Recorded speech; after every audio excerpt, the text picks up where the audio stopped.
എല്ലാവർക്കും ഒരിക്കൽ കൂടി ഹോം ടിപ്സ് ആൻഡ് കുക്കിങ്ങിലേക്ക് സ്വാഗതം. ഇന്നിവിടെ ചെയ്യുന്നത് വളരെ എളുപ്പത്തിൽ ചെയ്യാൻ പറ്റുന്ന ഒരു ഈവനിങ് സ്നാക്കാണ്. കുട്ടികൾക്കൊക്കെ ഇത് വളരെയധികം ഇഷ്ടപ്പെടും. ഈ ചാനൽ സബ്സ്ക്രൈബ് ചെയ്യുന്നവർ റൈറ്റ് സൈഡിലെ ബെല്ലൈക്കണും കൂടെ ഒന്ന് ആക്ടിവേറ്റ് ആക്കണം. എങ്കിൽ മാത്രമേ ഞാൻ ഓരോ വീഡിയോയും അപ്ലോഡ് ചെയ്യുമ്പോൾ നിങ്ങൾക്കതിനുള്ള നോട്ടിഫിക്കേഷൻ കിട്ടുകയുള്ളൂ. കുറച്ച് വെള്ളം തിളപ്പിച്ചതിലേക്ക് ഉപ്പും മഞ്ഞൾപ്പൊടിയും ചേർത്ത് ഒന്ന് തിളപ്പിച്ചെടുത്ത കോളിഫ്ലവറാണിത്. ഏകദേശം 2 minute വേവിക്കുന്നുണ്ട്.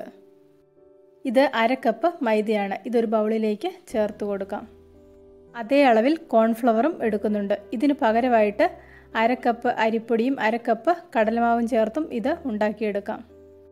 1.5 teaspoon Kashmiri chilli powder ഇതിലേക്ക് ചേർത്ത് കൊടുക്കുന്നുണ്ട്.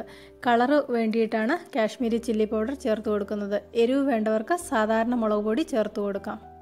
കുറച്ച് ഉപ്പും 5-6 തുള്ളി നാരങ്ങ നീരും കൂടെ ചേർത്ത് കൊടുക്കാം. ഉപ്പ് വളരെ കുറച്ച് വേണം ചേർത്ത് കൊടുക്കാൻ. നേരത്തെ ഉപ്പ് ചേർത്താണ് കോളിഫ്ലവർ വേവിച്ചെടുത്ത് വെച്ചിരിക്കുന്നത്. കോളിഫ്ലവർ അധികം കോട്ടിംഗ് ഇല്ലാതെയാണ് വറുത്തെടുക്കുന്നത്. കുറച്ച് തിന്നായിട്ടുള്ള ബാറ്ററാണ് ഇവിടെ ഉണ്ടാക്കിയെടുക്കുന്നത്. കൂടുതൽ കട്ടിയുള്ള കോട്ടിംഗ് വേണ്ടവർക്ക് കുറച്ചും കൂടെ പൊടി ചേർത്ത് കൊടുക്കാം. ഇതുപോലെ കോളിഫ്ലവർ വറുത്തെടുക്കാൻ വേണ്ടി വളരെ കുറച്ച് സമയം ആവശ്യമുള്ളൂ. കോളിഫ്ലവർ നേരത്തെ തന്നെ വേവിക്കുന്നത് കൊണ്ട് ഇതിൻ്റെ പുറം ഒന്ന് ക്രിസ്പി ആകുമ്പോൾ തന്നെ നമുക്ക് കോരിയെടുക്കാം. എണ്ണ ചൂടാകാൻ വേണ്ടി വെച്ചിട്ടുണ്ട്. ബാറ്ററിലേക്ക് ചെറുതായിട്ട് വേവിച്ച് വെച്ചിരിക്കുന്ന കോളിഫ്ലവർ ചേർത്ത് കൊടുക്കാം. ഇതിലേക്ക് കുറച്ച് ജിഞ്ചർ ഗാർലിക് പേസ്റ്റും കൂടെ ചേർത്ത് കൊടുക്കുന്നുണ്ട്. ഇഞ്ചിയും വെളുത്തുള്ളിയും ചതച്ച് ചേർക്കുന്നതിനാണ് കൂടുതൽ ടേസ്റ്റ്. ഇത് കുറച്ച് ജിഞ്ചർ ഗാർലിക് പേസ്റ്റാണ്. ഇത് നേരത്തെ ചേർക്കാൻ വേണ്ടി വിട്ടുപോയിരുന്നു. ഇതൊന്ന് നന്നായിട്ട് മിക്സ് ചെയ്തെടുക്കാം. എണ്ണ നന്നായിട്ട് ചൂടാകുമ്പോൾ ബാറ്ററിയിലിട്ട് വെച്ചിരിക്കുന്ന കോളിഫ്ലവർ ഓരോന്നായിട്ടിട്ട് വറുത്ത് കോരിയെടുക്കാം. ഇടയ്ക്കൊന്ന് ഇളക്കി കൊടുക്കണം.